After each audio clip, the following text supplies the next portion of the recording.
राजकीय कन्या महाविद्यालय करौली के YouTube चैनल पर आपका स्वागत। हम BA द्वितीय वर्ष second year political science subject में हमारा जो प्रथम प्रश्न पत्र है उसमें अमेरिकी संविधान के बारे में बात कर रहे हैं। और अमेरिकी संविधान में हम व्यवस्थापिका को आज देख रहे हैं कि व्यवस्थापिका की क्या संरचना है। जैसा कि आप सब जानते हैं, व्यवस्थापिका का प्रमुख कार्य होता है कानूनों का निर्माण करना। तो अमेरिकी संविधान में भी संविधान निर्माताओं द्वारा एक व्यवस्थापिका का निर्माण किया गया और अमेरिका में व्यवस्थापिका को जिस नाम से जाना जाता है वो है कांग्रेस। तो अमेरिका में जो वहाँ की संसद है वो लेजिस्लेटिव जो है वो किस नाम से जानी जाती है? कांग्रेस। देखिए, भारत में कांग्रेस एक पॉलिटिकल पार्टी है, राजनीतिक दल है, जबकि अमेरिकी संविधान में व्यवस्थापिका का नाम कांग्रेस रखा गया है। यह कांग्रेस द्विसदनात्मक व्यवस्थापिका है। द्विसदनात्मक अर्थात इसके दो सदन हैं, उच्च सदन और निम्न सदन। अमेरिकी संविधान में कांग्रेस के उच्च सदन के रूप में जिस सदन को निर्धारित बनाया गया है वो है सीनेट, और निम्न सदन के तौर पर जिसकी बात की गई है वो है, हम देखें, प्रतिनिधि सभा। इसे प्रथम सदन भी कहा जा रहा है और सीनेट को क्या कहा जा रहा है? द्वितीय सदन भी कहा जा रहा है। तो आज हम इस वीडियो लेक्चर में सीनेट के बारे में बात करेंगे, जो कि अमेरिकी सदन का, अमेरिकी कांग्रेस का द्वितीय सदन है। देखिए, आपको मालूम होना चाहिए कि अमेरिका में अध्यक्षात्मक शासन प्रणाली के साथ साथ संघात्मक शासन व्यवस्था को स्वीकार किया गया है। और संघात्मक शासन प्रणाली में जो शासन की इकाइयां हैं, राज्य जिनसे मिलकर के संघ बनता है, तो उन्हें शासन में भागीदारी प्रदान करने हेतु द्वितीय सदन की भूमिका होती है।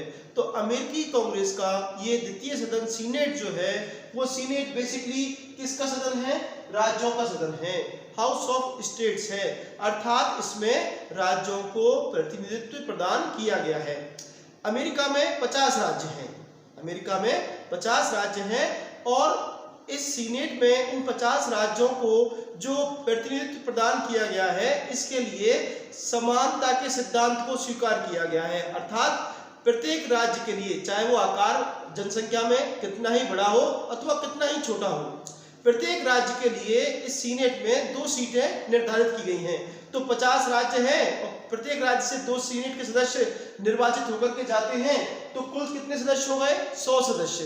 तो अमेरिकी सीनेट की कुल सदस्य संख्या कितनी है? 100। ये 100 सदस्य अमेरिका के 50 राज्यों से निर्वाचित होकर के आते हैं। और ध्यान में रखने वाली बात यह है कि ये सीनेट के सदस्य अमेरिकी जनता द्वारा प्रत्यक्ष रूप से निर्वाचित होते हैं, डायरेक्टली इलेक्टेड होते हैं। यह प्रत्यक्ष रूप से निर्वाचन की जो व्यवस्था है, 17वें संविधान संशोधन द्वारा यह प्रत्यक्ष निर्वाचन की व्यवस्था प्रारंभ की गई। इससे पहले राज्यों के विधानमंडल अमेरिकी सीनेट के सदस्यों का निर्वाचन करते थे, पर उस व्यवस्था में कई सारी खामियां थी। तो उनको दूर करने के लिए 17वां संविधान संशोधन जो किया गया, उसके परिणाम स्वरूप यह निर्धारित कर दिया गया कि अमेरिकी सीनेट के सदस्यों का निर्वाचन प्रत्येक राज्य की जनता द्वारा प्रत्यक्ष तौर पर किया जाएगा। अमेरिकी सीनेट का जो सदन है, अमेरिकी सीनेट जो है, यह एक अर्ध स्थायी सदन है, अर्थात यह भंग नहीं होता। और इसके एक सदस्य का जो कार्यकाल है वह कितना होता है? 6 वर्ष होता है। परंतु साथ ही प्रति 2 वर्ष बाद जो इसके 1/3 सदस्य होते हैं वो क्या हो जाते हैं? पदमुक्त हो जाते हैं।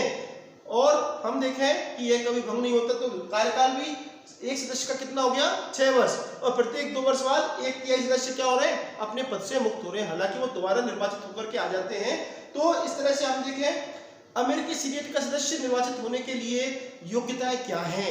तो अमेरिकी सीनेट का सदस्य निर्वाचित होने के लिए जो योग्यताएं निर्धारित की गई हैं वो ये हैं कि वह क्या होना चाहिए? उस राज्य का नागरिक होना चाहिए जिस राज्य से वह सीनेट का सदस्य निर्वाचित होकर के आ रहा है। उसकी आयु 30 वर्ष से कम नहीं होनी चाहिए, और हम देखें कि उसके ऊपर किसी प्रकार का कोई दिवालिया या इस तरह का कोई अभियोग नहीं होना चाहिए। तो ये अमेरिकी सीनेट के लिए योग्यताएं हैं। चुनाव जनता द्वारा प्रत्यक्ष तौर पर किया ही जाता है इसका। इसके अलावा हम देखें कि इनको, अमेरिकी सीनेट के सदस्य जो होते हैं, इनको विशेषाधिकार उन्मुक्तियां प्राप्त होती हैं। अर्थात जब सीनेट में ये भाषण देते हैं तो उनके द्वारा दिए गए भाषण की इन्हें स्वतंत्रता प्राप्त होती है। अर्थात भाषण में दिए गए किसी बात के आधार पर इनके ऊपर किसी न्यायालय में कोई केस नहीं चलाया जा सकता। और जब सीनेट की अधिवेशन चल रहा है तो उन्हें किसी दीवानी मामले में, सिविल मामले में गिरफ्तार नहीं किया जा सकता। फौजदारी मामले में इन्हें अथवा राजद्रोह या देशद्रोह के मामले में इन्हें गिरफ्तार किया जा सकता है। इसके अलावा हम देखें कि इनको जो अन्य वेतन भत्ते हैं सदस्य सीनेटर होने के नाते प्राप्त होते हैं। अमेरिकी सीनेट जो है उसकी एक विशिष्ट स्थिति ये है कि अमेरिकी सीनेट के सदस्यों का जो कार्यकाल है प्रतिनिधि सभा की सदस्यों की तुलना में काफी बड़ा है। प्रतिनिधि सभा के सदस्यों का कार्यकाल 2 वर्ष, जबकि अमेरिकी सीनेट के सदस्य का कार्यकाल कितना है 6 वर्ष। तो यहाँ तो अमेरिकी सीनेट में जो सदस्य बनते हैं वो अमेरिकी राजनीति के काफी अनुभवी, मैच्योर और जो सीनियर वरिष्ठ जो राजनेता होते हैं, अनुभवी राजनेता जो होते हैं, उनको कहाँ जगह मिलती है? अमेरिकी सीनेट में जगह मिलती है। तो इस प्रकार अमेरिकी सीनेट की संरचना के बारे में हमने देखा। अब हम बात करें अमेरिकी सीनेट की शक्तियां क्या है। तो देखिए अमेरिकी सीनेट की शक्तियां, किसी भी व्यवस्थापिका का सबसे पहला काम होता है कानूनों का निर्माण करना। तो इसी क्रम में हम देखें कि अमेरिकी सीनेट जो है उसकी विधायी शक्तियों की बात करें तो विधायी शक्तियों में कि कोई भी विधेयक किसी भी सदन में पेश किया जा सकता है, परंतु उस विधेयक को दोनों सदनों द्वारा पारित होना जरूरी है। अमेरिकी सीनेट जो है प्रतिनिधि सभा द्वारा पारित विधेयक में कुछ कमियां निकाल सकती है, उनके ऊपर सहमत नहीं हो तो दोनों के बीच सहमति बनाने के लिए एक सम्मेलन समिति आयोजित की जाती है और इस सम्मेलन समिति में दोनों सदनों के बराबर सदस्य लिए जाते हैं। अब यह देखिए कि सीनेट के सदस्य जो होते हैं वो ज़्यादा अनुभवी होते हैं, ज़्यादा सीनियर होते हैं, ज़्यादा वरिष्ठ होते हैं। तो ऐसी स्थिति उस संयुक्त अधिवेशन में सम्मेलन समिति में जो मानी जाती है बात, वो किसकी मानी जाती है? सीनेट की मानी जाती है। तो यहाँ कानून निर्माण में चाहे हम बात करें संविधान संशोधन में, संविधान संशोधन विधेयक जो है वो संविधान संशोधन विधेयक अमेरिका में यह बताया गया है संविधान में कि दोनों सदनों द्वारा प्रतिनिधि सभा एवं सीनेट द्वारा अपने 2/3 बहुमत से पारित होना चाहिए, तभी संविधान में संशोधन हो सकता है। तो यहाँ संविधान संशोधन में भी अमेरिकी सीनेट की एक भूमिका है। इसके अलावा वित्तीय शक्तियों की हम बात करें, फाइनेंशियल पावर की हम बात करें तो बजट, हालांकि बजट सबसे पहले कहाँ रखा जाता है अमेरिकी कांग्रेस में? प्रतिनिधि सभा में ही वित्तीय विधेयक हमेशा प्रतिनिधि सभा में रखे जाएंगे और प्रतिनिधि सभा में रखने के पश्चात हम देखें वो कहाँ आएंगे? पास होकर के सीनेट में आएंगे। अब सीनेट जो है वह बजट की राशि में कमी या वृद्धि कर सकती है और हम देखें कि अगर बजट के ऊपर दोनों सदनों में मतभेद हो तो उस स्थिति में भी दोनों सदनों का एक सम्मेलन आयोजित किया जाता है जिसमें दोनों सदनों के समान सदस्य भाग लेते हैं। तो वहां भी सीनेट के सदस्यों के अनुभवी और सीनियर होने के कारण सीनेट के सदस्यों की बात मानी जाती है। तो यहाँ वित्तीय शक्तियां भी महत्वपूर्ण है। अमेरिकी सीनेट को जो विशिष्ट स्थिति प्राप्त है जिसके बारे में हम आगे बात करेंगे, तो उस विशिष्ट स्थिति का होने में सबसे महत्वपूर्ण भूमिका है अमेरिकी सीनेट की कार्यपालिका शक्तियां। अमेरिकी सीनेट के पास कार्यपालिका शक्तियां भी हैं, तो वो किस प्रकार है? हम देखिए अमेरिकी संविधान में ये व्यवस्था की गई है कि अमेरिकी राष्ट्रपति द्वारा जो नियुक्तियां की जाती हैं, देखिए 2 प्रकार की नियुक्तियां की जाती हैं। एक नियुक्तियां तो हैं राष्ट्रीय नियुक्तियां, जैसे विभिन्न देशों में राजदूत की नियुक्ति है या अमेरिकी मंत्रिमंडल में मंत्रियों की नियुक्ति है या हम देखें कि और भी अन्य नियुक्तियां हैं। इसके अलावा दूसरे स्तर पर राज्यों में नियुक्तियां, जो संघीय कार्यालय हैं, चाहे वो संघीय न्यायालय हैं या पोस्टल सर्विसेज हैं या संघीय बैंक हैं, तो उन संघीय कार्यालयों के राज्यों में जो नियुक्तियां की जाती हैं, तो इन दोनों प्रकार की नियुक्तियों के लिए राष्ट्रपति को सहमति लेनी पड़ती है, समर्थन प्राप्त करना पड़ता है। किससे? सीनेट से समर्थन प्राप्त करना पड़ता है। अब सामान्यतः राष्ट्रीय नियुक्तियों पर अमेरिकी राष्ट्रपति द्वारा जो राष्ट्रीय स्तर की नियुक्तियां की जाती हैं, इन नियुक्तियों को सामान्यतः सीनेट अपनी सहमति प्रदान कर देती है, परंतु राज्यों में जो नियुक्तियां की जाती हैं, उन राज्यों में नियुक्तियां करने से पूर्व अमेरिकी राष्ट्रपति द्वारा संबंधित राज्य के सीनेट के सदस्यों से पहले ही उसे पूर्व में विश्वास में ले लिया जाता है, पहले ही उससे बातचीत कर ली जाती है और उनकी बात का ध्यान में रखा जाता है। और जब सीनेट के सामने राष्ट्रपति द्वारा ये नियुक्ति संबंधी प्रस्ताव रखे जाते हैं, तो सीनेट के सदस्य इन प्रस्तावों को अपनी स्वीकृति, अपना अनुसमर्थन, अपनी रेक्टिफिकेशन दे देते हैं, जिससे अमेरिकी राष्ट्रपति द्वारा अपने प्रशासन को चलाने के लिए ये नियुक्तियां बड़ी आसान हो जाती है। तो इस व्यवस्था को अमेरिका में जो कहा जाता है वह सीनेट्रियल कर्टसी कहा जाता है, सीनेट का शिष्टाचार कहा जाता है। तो अमेरिकी राष्ट्रपति द्वारा की गई नियुक्तियां, इसके अलावा हम देखें कि अमेरिकी राष्ट्रपति द्वारा विदेशों से संधि समझौते जो किए जाते हैं, विदेशों से संधि समझौते जो किए जाते हैं वह तभी लागू होते हैं जब किसकी स्वीकृति प्राप्त हो जाती है, सीनेट की स्वीकृति प्राप्त हो जाती है। सीनेट की स्वीकृति के अभाव में अमेरिकी राष्ट्रपति द्वारा लागू बनाए गए विदेशी संधियां एवं समझौते यानी मान्य नहीं होते। तो हम देखें कि 1917 में अमेरिकी राष्ट्रपति वुडरो विल्सन द्वारा वर्साई की संधि की गई और अमेरिकी सीनेट ने अमेरिकी राष्ट्रपति विल्सन द्वारा वर्साई की संधि को मान्यता प्रदान नहीं की और इसी कारण अमेरिका राष्ट्र संघ का सदस्य नहीं बन पाया। इसका एक उदाहरण और देख सकते हैं कि अमेरिकी राष्ट्रपति बिल क्लिंटन 1995 में 1995 में अमेरिका द्वारा एक संधि CTBT संधि कॉम्प्रिहेंसिव टेस्ट व्हेन ट्रीटी प्रस्तावित की गई, जिसमें दुनिया भर के देशों को परमाणु परीक्षण निषेध के ऊपर हस्ताक्षर करने थे। अमेरिका ने अपनी कूटनीति से दुनिया के सभी देशों से इसके ऊपर साइन करवाए, पर जब अमेरिकी राष्ट्रपति ने यह संधि अमेरिका में सीनेट के सामने रखी तो सीनेट ने उस संधि को सहमति प्रदान नहीं की। तो जिस अमेरिका ने पूरी दुनिया से अपनी कूटनीति से साइन करवा लिए वह अमेरिकी राष्ट्रपति अपने ही घर में अपनी सीनेट से उस CTBT संधि को पास नहीं करा सका। इसके अलावा हम देखें कि अमेरिकी राष्ट्रपति की कार्यपालिका शक्तियों के ऊपर की युद्ध की जो घोषणा की जाती है तो अमेरिकी सीनेट प्रतिनिधि सभा के साथ मिलकर के युद्ध की घोषणा करती है। तो नियुक्ति संबंधी मामलों में, संधि समझौते मामलों में, युद्ध की घोषणा करने आदि मामलों में हम देखें कि अमेरिकी सीनेट की एक महत्वपूर्ण भूमिका है और वे व्यवस्थापिका के साथ साथ कार्यपालिका शक्तियों का भी राष्ट्रपति के साथ प्रयोग करती है। तो यह विशिष्ट स्थिति सीनेट को ही प्राप्त है दुनिया में। इसके अलावा हम देखें न्यायिक कार्य भी है। न्यायिक कार्य की जो संघीय जो शासन है उस संघीय शासन में जो महत्वपूर्ण पद हैं राष्ट्रपति या हम देखें संघीय न्यायालय के न्यायाधीश हैं या अन्य जो संघीय पदाधिकारी हैं उनके द्वारा अगर संविधान का उल्लंघन किया जाए, दुराचार किया जाए, अपने पद का दुरुपयोग किया जाए तो ऐसी स्थिति में हम देखें कि महाभियोग की कार्रवाई संचालित की जाती है। कोई भी महाभियोग संबंधी जो विधेयक है वह प्रतिनिधि सभा में रखा जाता है और प्रतिनिधि सभा आरोप लगाती है और उस विधेयक को जब पारित करके सीनेट के पास भेजती है तो सीनेट जो है वह एक जांच करने वाले सदन के रूप में काम करता है और उस समय सुनवाई का मौका भी दिया जाता है संबंधित जिसके ऊपर महाभियोग लगाया जा रहा है और उस समय सीनेट के अधिवेशन की जो अध्यक्षता की जाती है वह सीनेट के अधिवेशन की अध्यक्षता संघीय न्यायालय के मुख्य न्यायाधीश द्वारा की जाती है और अगर वह सीनेट द्वारा भी प्रस्ताव पारित कर दिया जाए महाभियोग का तो उस संबंधित संघीय पदाधिकारी को अपना पद छोड़ना होता है। तो यहाँ न्यायिक कार्य भी उसके पास है। अभी अपन कार्यपालिका संबंधी बात कर रहे थे तो इसमें एक बात और देखें कि सीनेट जो है उसकी समिति, सीनेट की जो समितियां हैं वह अमेरिकी प्रशासन के विभिन्न विभागों की जांच करती है और इस प्रकार में प्रशासन के ऊपर नियंत्रण बनाए रखती है, उन्हें उत्तरदायी बनाए रखती हैं।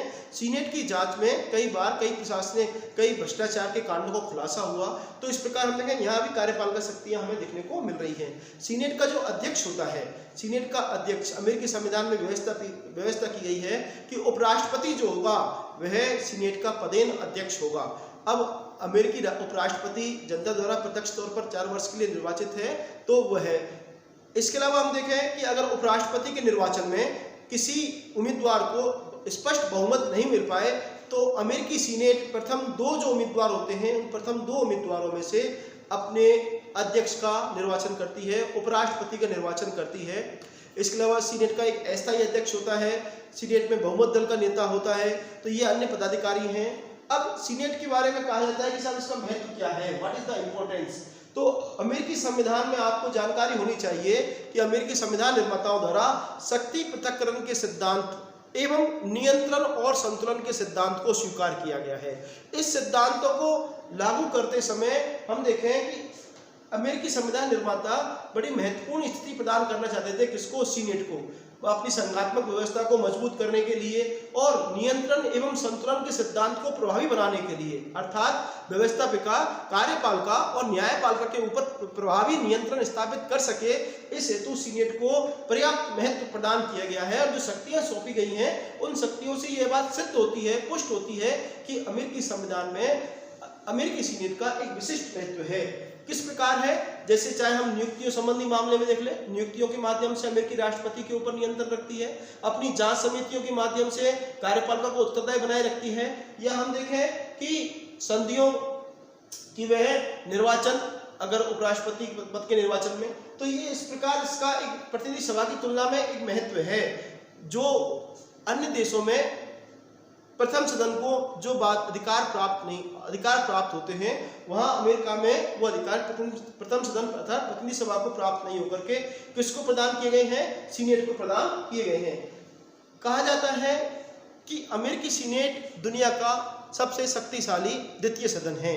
The most powerful second chamber of the house is American Senate. What are the reasons that makes American Senate most powerful? तो हम देखें ऐसी कौन से लक्षण हैं, ऐसी कौन सी बातें हैं जो अमेरिकी सीनेट को सर्वाधिक शक्तिशाली बनाती हैं। अगर हम ब्रिटेन में राज्यसभा की बात करें तो दुनिया का सबसे कमजोर द्वितीय सदन है राज्यसभा। और भी दुनिया के दूसरे देशों में अगर हम जाके देखें तो वहाँ द्वितीय सदन प्रथम सदन की तुलना में क्या होता है, तुलनात्मक रूप से कमजोर होता है, अप्रभावी होता है। परंतु अमेरिकी सीनेट जो है उसकी प्रभावपूर्ण स्थिति के लिए कौन से कारण उत्तरदायी हैं। तो अपन सबसे पहले देखें कि अमेरिकी सीनेट के सदस्यों का निर्वाचन सीधे तौर पर अमेरिकी जनता द्वारा किया जाता है।